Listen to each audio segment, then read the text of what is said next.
Can you hear me? I have something to say.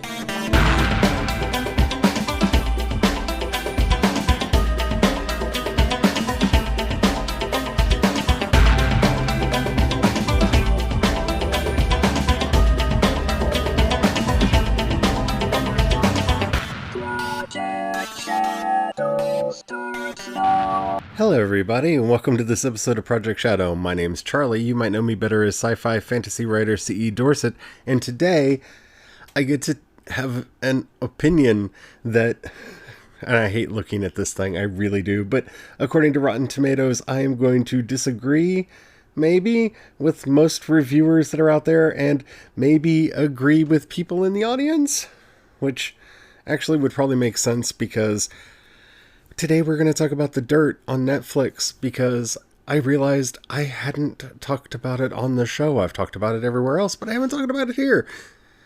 So we're going to talk about it today. If you don't know what I'm talking about, The Dirt is a movie that stars the idea of Motley Crue, produced and presented on Netflix. And yes, I'm going to say it that way. It is not a biopic. It is not a movie to tell you every little detail that you need to know about the band. It's not. Though there are some things in there. It is a movie about the insanity of rock and roll, the glory of hair metal, and the power of family and brotherhood. Yeah. I'm not going to pull any shots on this. For anybody who wants to go to this movie and get some like deep soul-searching insight into Nikki Sixx or Mick Mars or Vince Neil or Tommy Lee, not the movie you want to see. It's not that movie. And anybody who thought it was going to be that movie, what were you thinking? Really? Really? So we're going to get all four members of Motley Crue to write a book about their life as Motley Crue. Then we're going to get them together to not only endorse, but produce and participate in the production of a movie and a soundtrack, recording for the first time in 10 years a new album together. So you can say bad things about them? I mean, seriously. Anybody who didn't know going into this that this was going to be pro-Motley Crue propaganda from the start to finish? What were you thinking? Like, seriously, what were you thinking? And I'm saying that because I read several reviews going into this because I was curious how my opinion lined up with other people. And I don't know, they expected soul searching from Motley Crue. And yeah, that's not really a thing that I expected, nor is it a thing that I wanted. So when I heard that Netflix was going to be putting out a movie based on The Dirt, the Motley Crue story, I had a short list of things that I knew it had to cover. We had to talk about Nikki Sixx and his mom. We had to talk about Nikki Sixx and the, dying. We had to talk about Vince Neil and the car accident. We had to talk about Heather Locklear and maybe Pamela Anderson, but she's more tangential to the story because a lot of that happened in the years after Dr. Feelgood, after Vince Neil left the band. So I didn't expect any of that. And yeah, that's what I got. I got a movie that was really fun to watch. Really fun. I mean, as long as you're not easily offended by, hair metal antics, because there's a lot of sex, there's a lot of naked people, there's a lot of naked people, there's a lot of butt and breast and surprisingly not other body parts scattered throughout this movie. There's a lot of drug use and alcohol consumption, a lot of weird antics in hotel rooms, and a lot of just sheer craziness because it's the story of Motley Crue, a band that was sheer craziness. They trashed hotel rooms almost everywhere they went. I mean, they were kind of the ultimate cliched rock band of the 80s. They had the groupies, They had the crazy parties. They had the destruction of everything that they could destroy in their wake. They had the alcohol. They had the drugs. They had a really good music if you're into hair metal, which I am, and I'll fight you over it because, dude, I grew up in the 80s and it's fond memories for me. But yeah, that's what it was. So if any of that sounds fun to you, you should definitely see this movie. You should definitely see it. Because I have not just like purely enjoyed a movie in a very long time. And it goes through a lot of things. And I don't know where to call spoilers because they were a band that lived their lives in public. So most of what could be considered a spoiler was actually a news story that people might remember. But because it happened so long ago and many of the people listening to my voice might not even know who Motley Crue is, be warned, I will be giving some spoilers to the movie, if that's a thing that's possible. So, while Motley Crue was not my favorite hair metal band, I kind of wobble back and forth between a couple, and often to this day, it's still like a tie between Poison and Cinderella, because, man, Poison wrote some songs that just get me. But that's a topic for a whole other show. Motley Crue was always there. I mean, I can't even remember the first time I heard a Motley Crue song. I don't know. I just don't know. They just were always there. I don't have an active memory of a time prior to Motley Crue existing. And they were crazy, and they were wonderfully smart aleck. When religious groups got mad at them for their song and album titled Shout at the Devil, Nikki Sixx responded, "It's shout at the devil, not shout with the devil." I mean, jeez. And yeah, that's the attitude that the band had towards everything. They wore leather, they wore makeup, they had crazy hair, and amazing music. If you're into that sort of thing, which I definitely am. I don't know what it was about this movie that made me love it as much as I do. I think it's because it almost felt like an 80s movie about an 80s band, but many of the events kind of sort of really happened. And, quite a few of them did. They did simplify some stuff that, what you're going to expect in any movie that goes through the life of real people, especially that actually comes from the point of view of 4 people.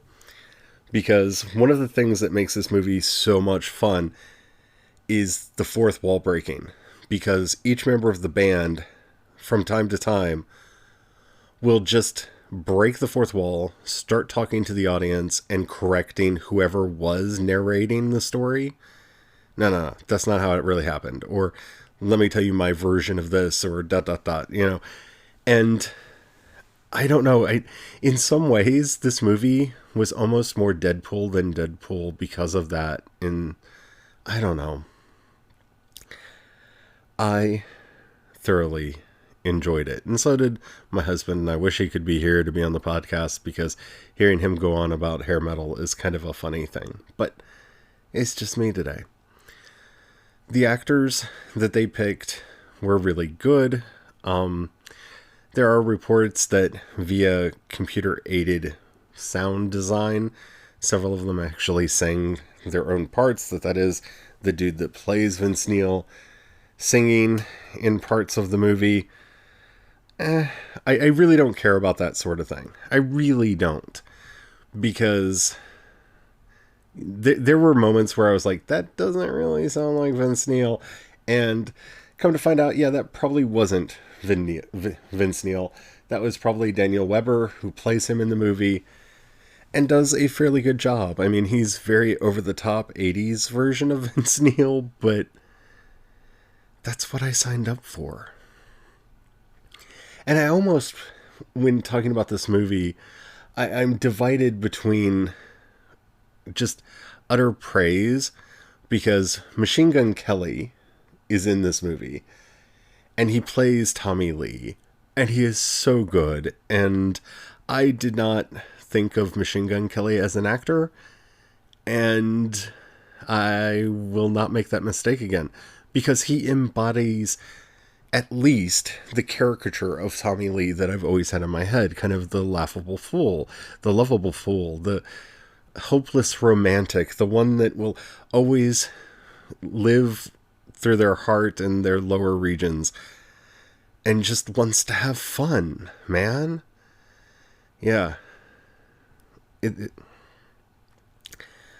I just can't get over some of the critics' responses to this flick where I don't know what they thought they were going to get. I really, like, I don't understand how you would think that you're going to learn something special that's going to cast a new light on the soul of any of these people. This is legacy projects. Do you know what I'm saying? Like, I had not actively thought about Motley Crue in a while. And that's not to say that I haven't listened to them. I've got a hair metal station that I turn on every now and then just because, one, it's nostalgic, and two, it's fun to have on in the background while you're doing stuff. And from time to time, you know, a Motley Crue song would play on there. But this movie brought that all back to me in the way that I wanted Rock of Ages to do. And while I'm not down on that movie like a lot of people are, I kind of enjoyed it. Even, well, mainly because of some of its weird eccentricities. And just the fact that Tom Cruise did it. Just that alone was probably enough to sell me, because that is a character I just can't imagine Tom Cruise ever playing, and there he is doing it. Blows me away.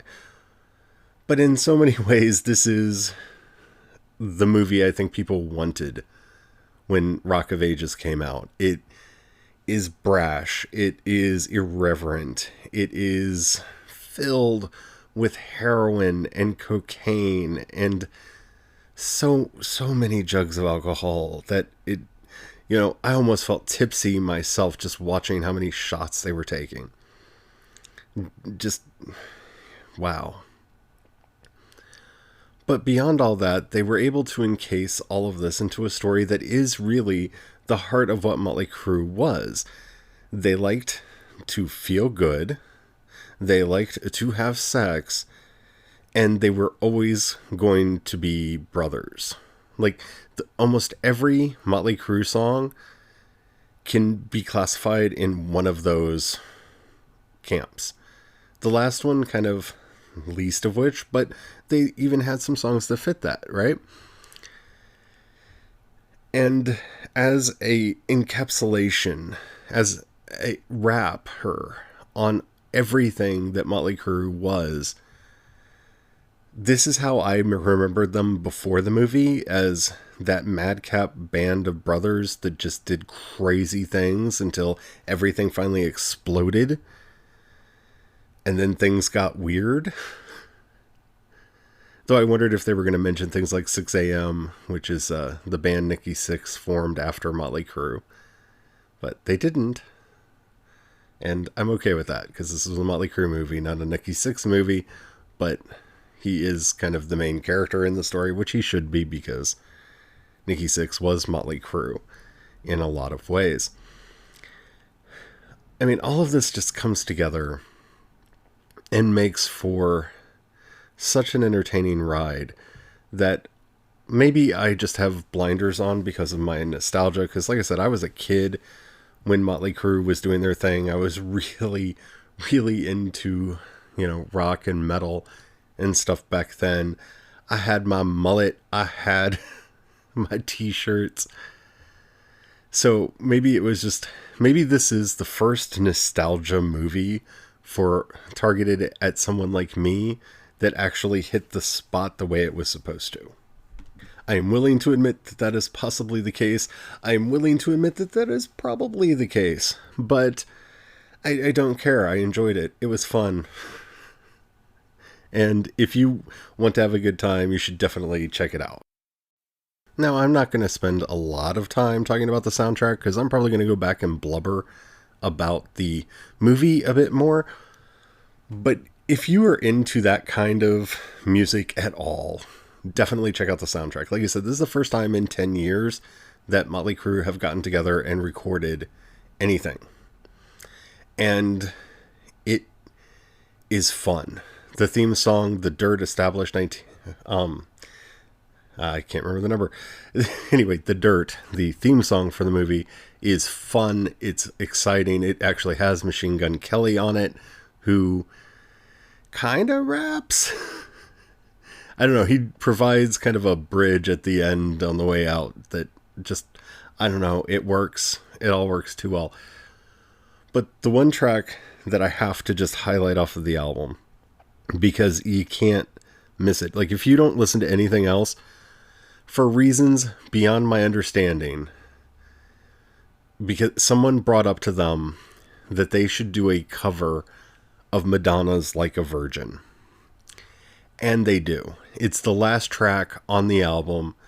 If you listen to nothing else from this album, check out Motley Crue's cover of Madonna's Like a Virgin.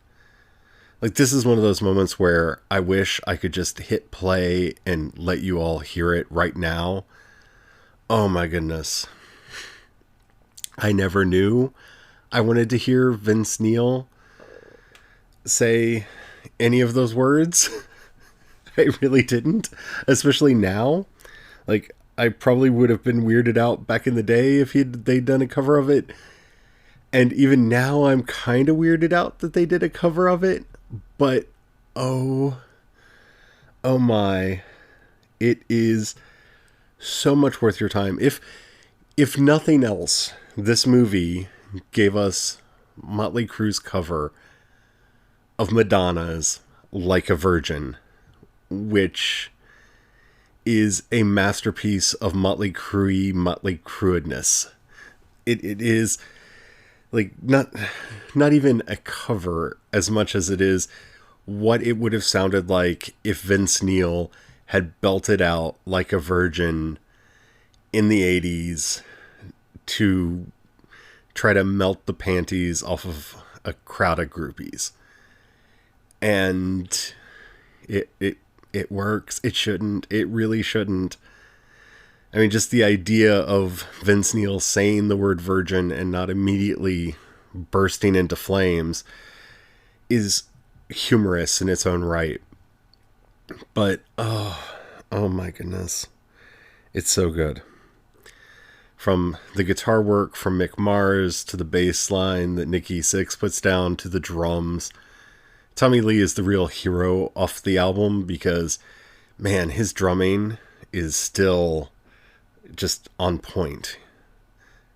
And I didn't realize how much I missed his drumming until this movie came out because, of course, after watching The Dirt, the story of Motley Crue, you then go and start loading up all your favorite Motley Crue songs and listening from all the way back to, Too Fast for Love, all the way through, and just, wow. The guitar work from Mick Mars, the drum work from Tommy Lee, the bass work from Nikki Sixx, the just incongruous vocals from Vince Neil, who had this marvelous way of finding the way to thread the needle between Wasp style screeching and crooning, like Journey style crooning. I don't know how that works. I would love to have a vocal coach explain the exact qualities that Vince Neil brought to his vocal performances, because it works. Everything that he did was just magic, from the slow songs to, the deep sincerity of songs like Home Sweet Home, which were written during a time when he was probably maybe anything but sincere Even the movie kind of plays it off that way, that he was just kind of showing up for a paycheck during that, but still his vocals, they just work and they hold that track together all the way through to just the powerhouses from Dr. Feelgood, from be it Kickstart My Heart or Same Old Situation or Dr. Feelgood itself. Just, yeah. They were a fun band. And while I'm not saying I wish all musicians were drug-fueled sex maniacs and just maniacs, there's part of me that misses that larger-than-life stature that musicians, especially rock musicians, used to have.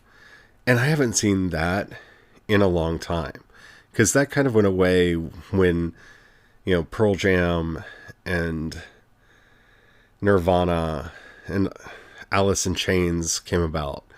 Soundgarden, they were a great band, but they were just people. And same with Nirvana, like they were a great band, but they were people. And in the eras before them, and I get it, that's what their whole shtick was, that they weren't the rock gods that came before. And it's not just the antics, it's not just the makeup and the leather and the crazy hair. It was the personas that these characters became that were larger than the music that they performed. To this day, when I think of Jimmy Page or Robert Plant or many other bands from the time, even Ozzy Osbourne, who, by the way, there's a cameo by a character, by the character of Ozzy Osbourne, that is ridiculous, and stories that many people had heard. I know I had heard growing up of things that had happened with him on tour, and it's grotesque and it's disgusting and it's sincere and moving and horrifying and funny all at the same time. And isn't that kind of what you want in this kind of a movie? I mean, it is for me. Like, I don't know.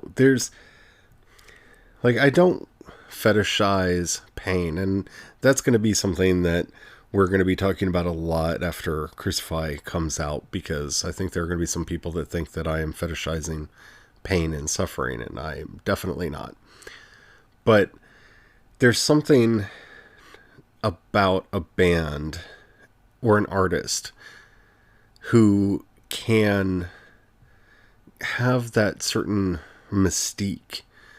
Think of Prince, or I just can't think of anybody in the modern times that has that. And it's not because we have Twitter and YouTube and all of those things, because I think those could be used to great advantage to create that kind of a mystique. We don't have the interest in creating that kind of a rock persona anymore. And I don't know if that's a good or a bad thing. I'm not going to really spend much time even thinking about that, because good and bad really don't matter on that level. There's just a mystique, a certain magic that's missing in music when all of the people involved are just that. They're just people. And I'm not saying that we should be putting immense pressure on these artists to be more than they actually are or anything like that. But there's a certain majesty that came with the old rock bands when I'm not even saying that you didn't know a lot about them, but that they projected these characters, these ideas. They were archetypal. They were larger than life. And that fed into the music. You see, it's not that they were actually living Girls, Girls, Girls and Wild Side and all of those other songs, which they were, but they were able to embody that in their performance. They were able to sell the mystique, the mystery of going to the dark side and being in a place that might be dangerous. And I think good rock music should be a little bit dangerous. I don't think it should be safe and comfortable all the time. And even with bands that I like today, like Saturn or Greta Van Fleet or Ghost or Puppy. I mean, Ghost and Puppy have some songs where the lyrics are dark and twisted and said with a certain kind of tongue-in-cheek. And Ghost is one of the bands that maybe I should have mentioned when I was trying to find a band that tried to develop some kind of a mystique and character around themselves. But I don't know. I didn't feel it. Like it came across as performative. And that's not necessarily a bad thing. Because again, I'm not saying that I want everyone to have a heroin problem. That's not what I'm saying. I don't know. It made me remember what I loved about rock and roll. It got me feeling good. It made me happy. If you haven't seen the movie, definitely, as long as you have a Netflix account, check it out. It is worth a view. And I hate that I have to say stuff like this now, but it is not for people that are easily offended, because the whole point and purpose of Motley Crue was to be offensive. And if you are susceptible to being offended, there will be things in this movie that will offend you, that will put you off, that will turn your stomach. There's a couple moments that are just kind of stomach turning. But, yeah. It is a fun, wild ride. And whether it's accurate or not, I really like the end of the movie. I like the message that they were able to give a movie like this. And, I don't know. I love it. So, to all the critics who did not like this movie, I guess the only thing I can say is, man, if it's too loud, you're too old. Man, what's wrong? Let your hair down and have a little fun. Anywho, if you liked this episode and the app that you're listening to me on allows you to rate either this episode or the podcast in general, please do so. That helps me out a lot. That tells the algorithm to share the podcast with more people, and that is a huge help. If you got $1 you can throw my way, down in the show notes you'll see a link that says Anchor Community Support. If you click that, you can join the project at the $1, $5, or $10 levels. That money helps out a lot. That helps me do pretty much everything that I do. If you don't have the money to join the project, or you just don't feel like doing it right now, please consider sharing the podcast with somebody you think might enjoy it. Because, yeah, that helps out a lot too. If you want to get in touch with me, you can contact me on Twitter. I'm CE Dorset on Twitter, or you can go to anchor.fm and download the Anchor app. Once you're there, follow Project Shadow, and you'll see a little button at the bottom that says voice message. You can send me up to a 1-minute message. Keep it clean. It could be a question, a comment, or a topic you would like to hear discussed on the show. I would like to make this more our podcast, and that's a way that you can help make that possible. If you want links to any of these things or any of the stuff that I do, just head over to projectshadow.com. I'm almost done with the audiobook. I really am. It's taking forever, but I'm trying to do a good job, and hopefully I am. It's almost done. Soon that will be launching, and I'll be giving you details about that when it is. Until next time, don't forget, have the fun. Bye.